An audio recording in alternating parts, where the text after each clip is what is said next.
Hey everyone, and welcome to my channel.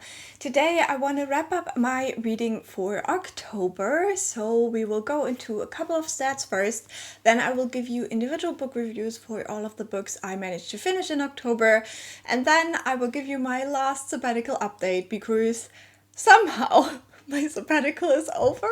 How did that happen?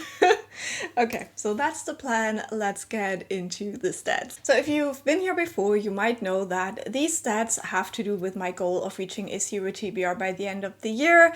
Now, I should film like a complete update for that soon, we'll see. But let's just look at the numbers, okay? So if you don't know, I started out the year with 37 books on my physical TBR, and being the optimist that I am, I really thought it would be very easy to read that down to 0 this year. Spoiler alert, it was not. So we started out October with 38 books on the TBR. So at that point, I had finally read it down to where I started basically, and we are now in the last 3 months of the year trying to actually reduce the TBR. Isn't that great?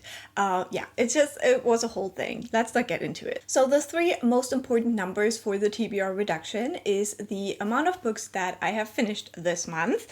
That would be 16 books, which is the best I have done all year. Then the amount of books that I have bought this month, which is 2, which is almost the lowest amount this year. And then we have the amount of books that I have borrowed this month, and that was 3, which, yeah, is kind of in the middle. Yeah. However, in October, I also had 3 rereads, so those did not actually reduce the TBR, as they were not on the TBR, so I have to take those off again. So if we take this all together, 16 books read, 2 books bought, and 3 books borrowed, as well as the 3 rereads, I have reduced the TBR in October by 8 books. So that was the most successful of all of the months so far, which I'm very excited about. So clap on the back for me. I did really well in October. So that leaves us off with 30 books on the TBR going into the last 2 months of the year. And you might have already guessed it, but I don't think we will reach that number, like the 0. We will not reach the 0, but that's all right. The main goal now for me personally is to just read down my pre-2025 TBR, because my actual physical TBR from this year at this current point is 6 books. So we'll see.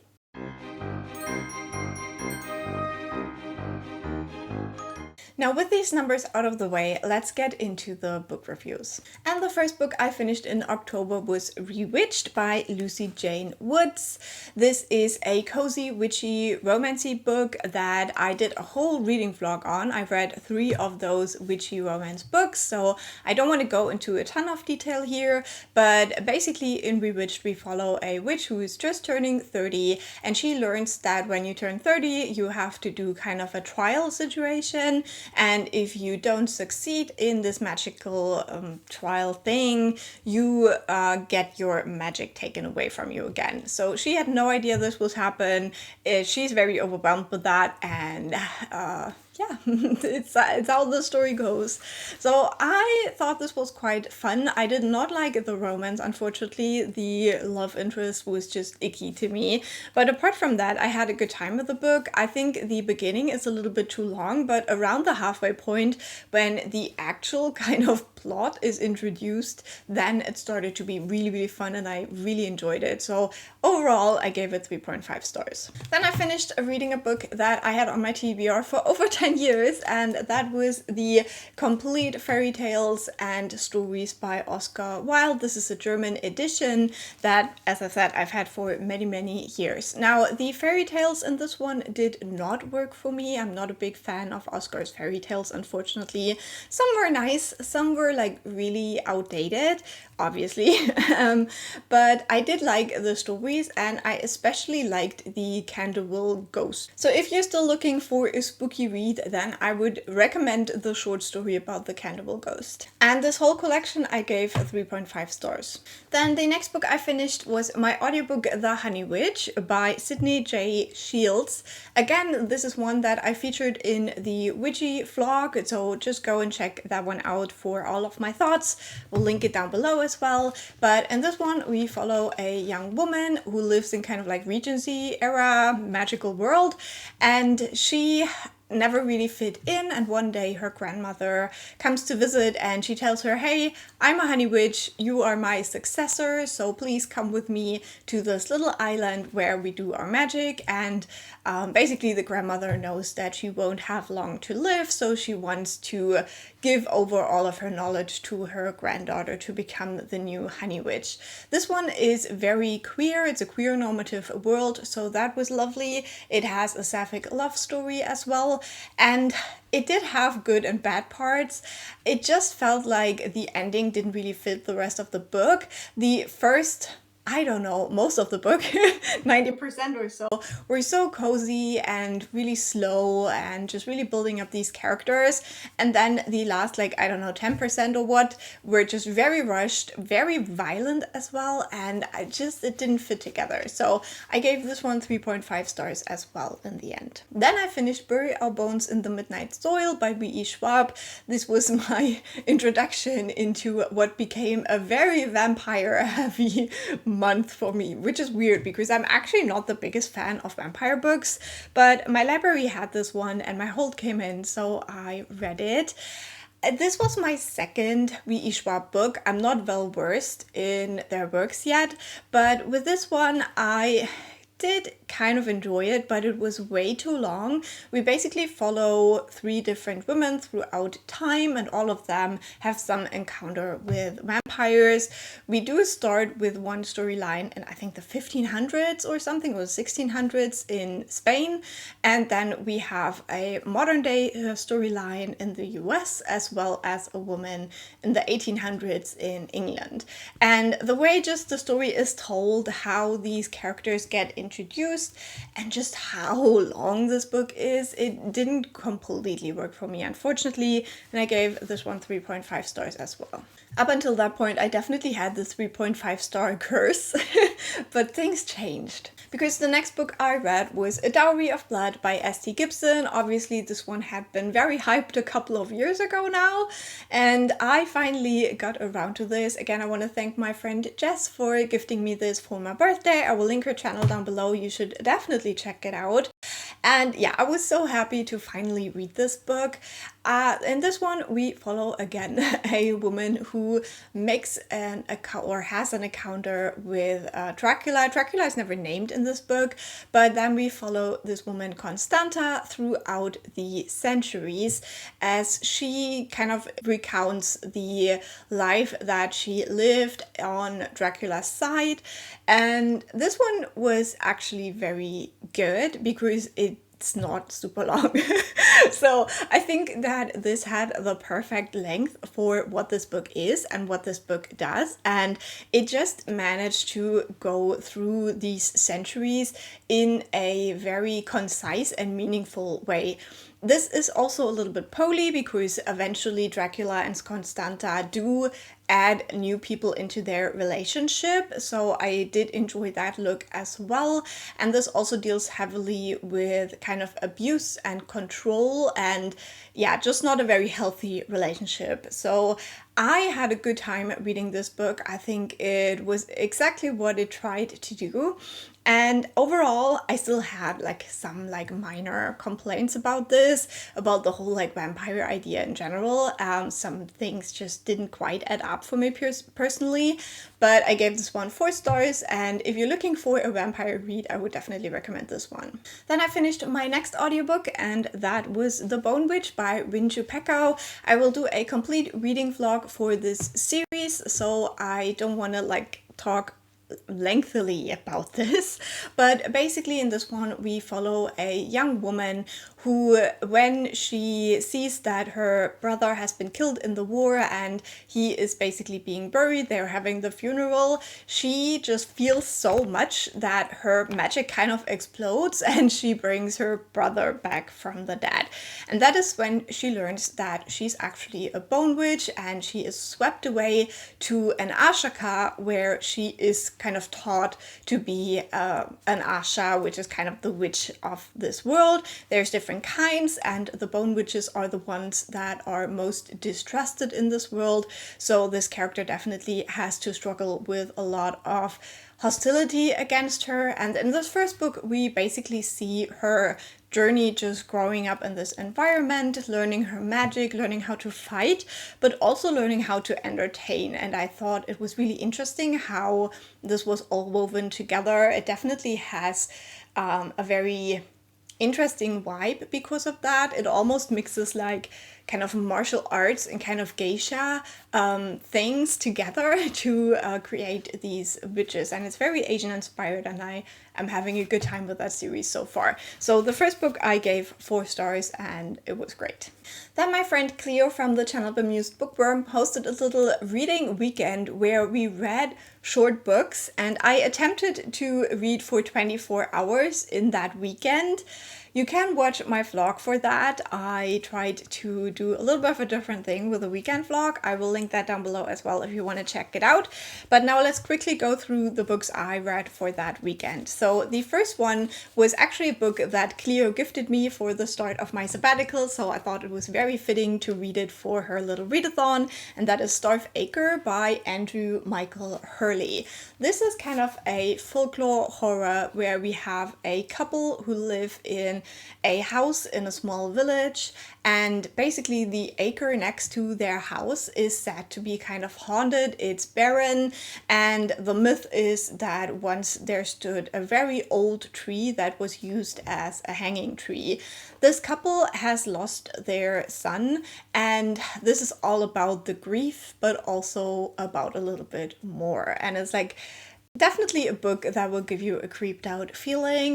It's also very short. I read this in one afternoon, which is very unusual for me.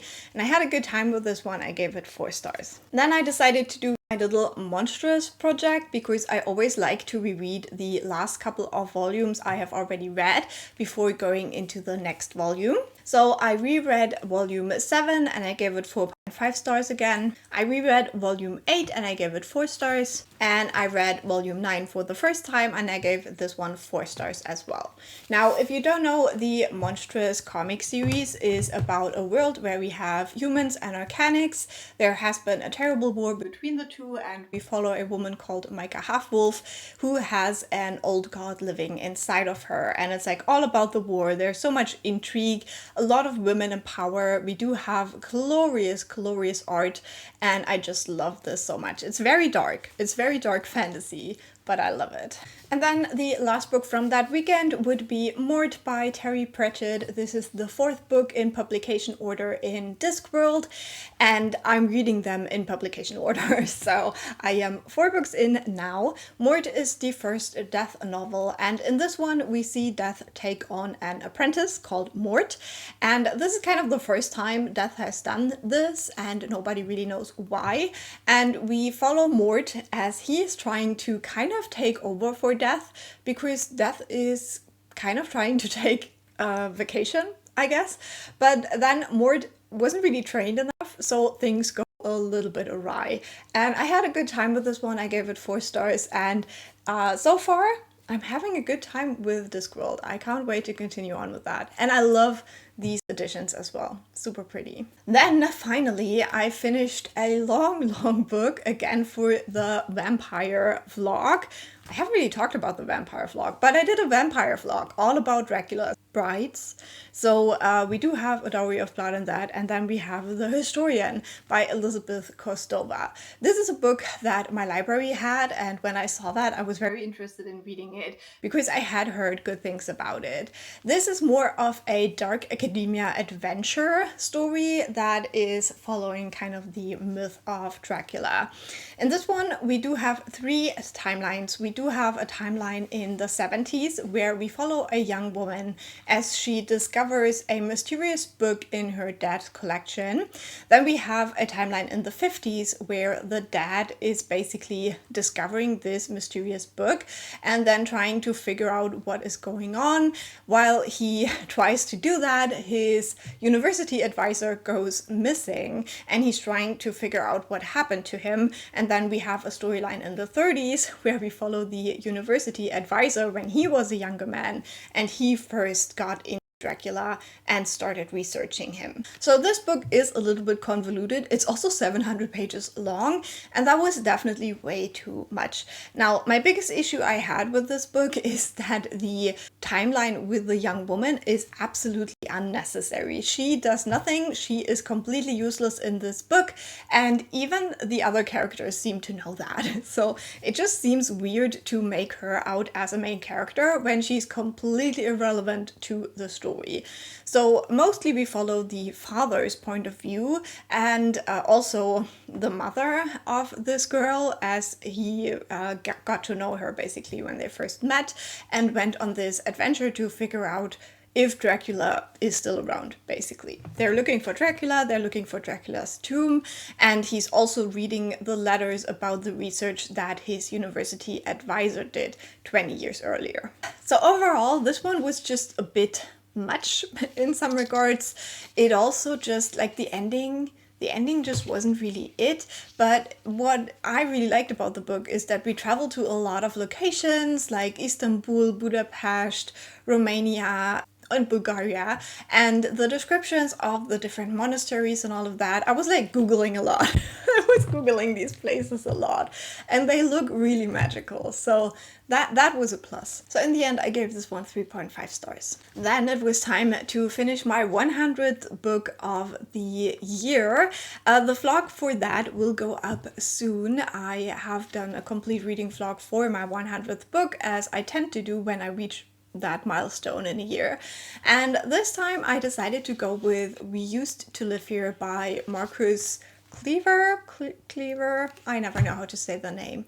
Unfortunately, this book was a bit of a disappointment for me. Now, don't get me wrong, I really loved the start of the book. By the halfway point, I was like really freaking out. I thought it was so like scary, building up to something. I loved the first half of the book.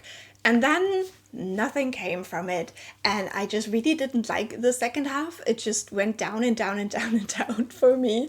And sadly, with a horror book, a bad ending will just ruin the book for me. So in the end, I was quite disappointed with this one. I gave it 3.5 stars because I still feel like the atmosphere of the first half was amazing. If you don't know, in this book, we follow a couple, 2 women living together in this house, and they're basically house flippers, so they want to renovate the house and then sell it again. But one day, when only one of the women is at home, a family shows up and they say that the father grew up in the house, and they ask whether they can have a quick look around. And yeah, then stuff just gets weird. Then I finished my next audiobook and the third book for my vampire vlog, and that was Lucy Undying by Kiersten White.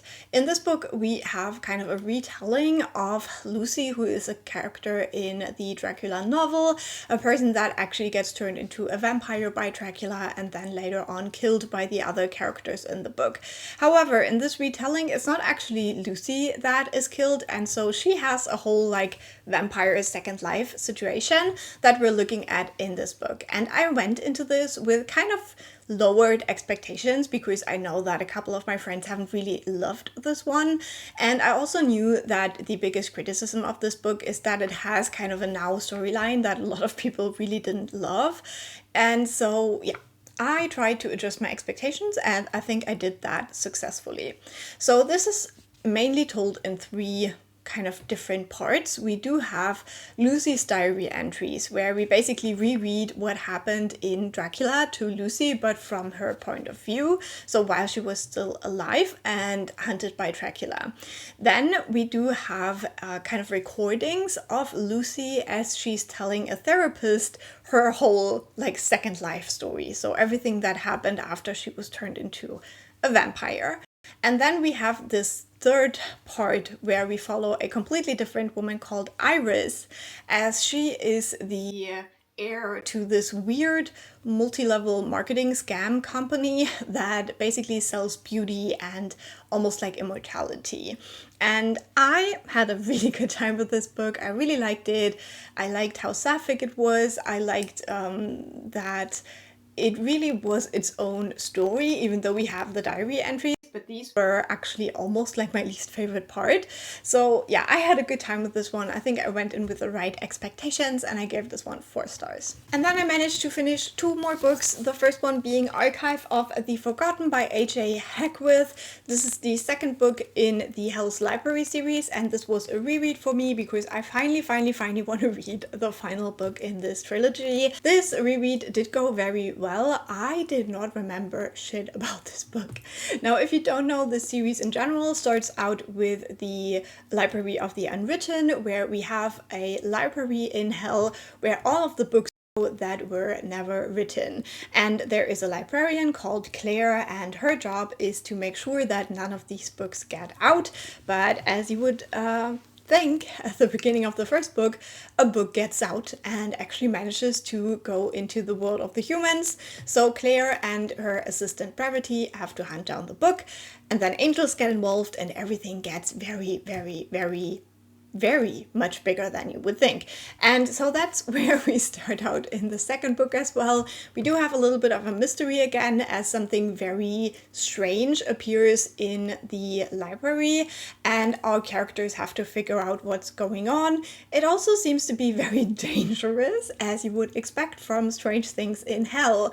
So our characters have to go through different afterlives again, kind of investigate, but also this is set about 6 months after the first book, so the relationships of our characters have evolved and we kind of see the development with that as well, and also a little bit of a romance that I love. So yeah, I would say on reread I liked this a little bit less, but I'm still giving it 4.5 stars. And then lastly, my project for October was reading Never Whistle at Night. This is a short story collection with horror and in general just dark stories by Native American Indigenous authors, and I really enjoyed this one. This one didn't have like too many real banger stories, but the last story by Wabgeshig Rice was a lot. It was so disgusting and made me so uncomfortable, so that is the only story I gave 5 stars. Then I also liked the story called Collections by Amber Blazer Wardzala. That one was really great as well, and overall most of these stories I would give 3 or 4 stars. There was only one story I didn't like as much, and in general I would give this book, like if you take it all together, 3.75 stars, so I rounded it up to 4 as well. So that is it for my reading wrap up for October. Now I want to quickly go into a couple of last thoughts on my sabbatical, because I added that into my wrap ups a little bit in the last couple of months. So if you don't want to hear about that, you can leave now. I really appreciate you watching, but if you want to hear just a little bit about my personal life, then you can stay for another minute or two. So basically October was my last month of the sabbatical, and it was one that I tried to keep free for as much relaxing as possible, because yeah, I did some very intense traveling throughout the sabbatical and I'm very glad that I did, but I also knew that I would like to have a calm kind of crossover into the post-sabbatical time. So I think in that regard, October was very successful. I definitely had a lot of chill time. I also went to see my family again, which was lovely, and I did a little adventure visiting a castle. That was very interesting because it's basically in the middle of nowhere and we took public transport. So very interesting experience, but we managed and it was actually really fun. We also met a little cat that was super cute. So yeah, it was a fun time overall. I did have a couple of other things I thought I would do, but honestly the weather in October here was so bad that for most days I just did not want to leave the house. So that is what I did, and that's also why this month probably was like the most successful reading month of the year for me. I read the most amount of pages as well as the most amount of books, also reduced my TBR the most amount.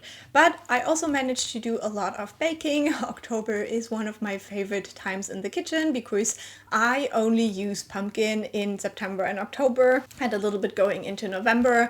I try to be seasonal with it, which is just stupid, but it makes me very happy. So I did a lot of baking, and I also sent some of my baking to my family and friends. Don't know if they appreciated it. They all said it was nice, but yeah. It just made me happy and I did it for myself. Then also I started doing more of my fitness classes again. They started up in the middle of October, so that's really great. I love just working out more again. It's really fun. I actually have pretty bad sore muscles right now still from my workout 2 days ago, but I'm having the best time. I love working out. It's just very hard for me to do it at home because my cat doesn't really understand. So having fitness classes start up again, very great. So I'm very happy about that.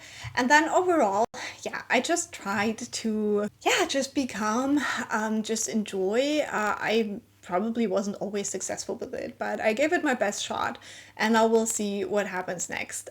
In general, for my sabbatical, I'm just so glad I did it. I think this is one of the best things I ever did for myself. But yeah, I will do, I think, at some point a wrap-up video for the sabbatical idea if you want to hear more about that. But for now, just know that it was great and I'm gonna miss it. I can't believe how quickly the time was over now, and we'll just have to try to carry over some of my calm and my relaxation into the next couple of months, hopefully. So that's it for me. I would love to hear how you were doing in October. How was your reading? What was your favorite book that you've read? And with that, I hope you have a lovely day and I'll talk to you very soon. Bye!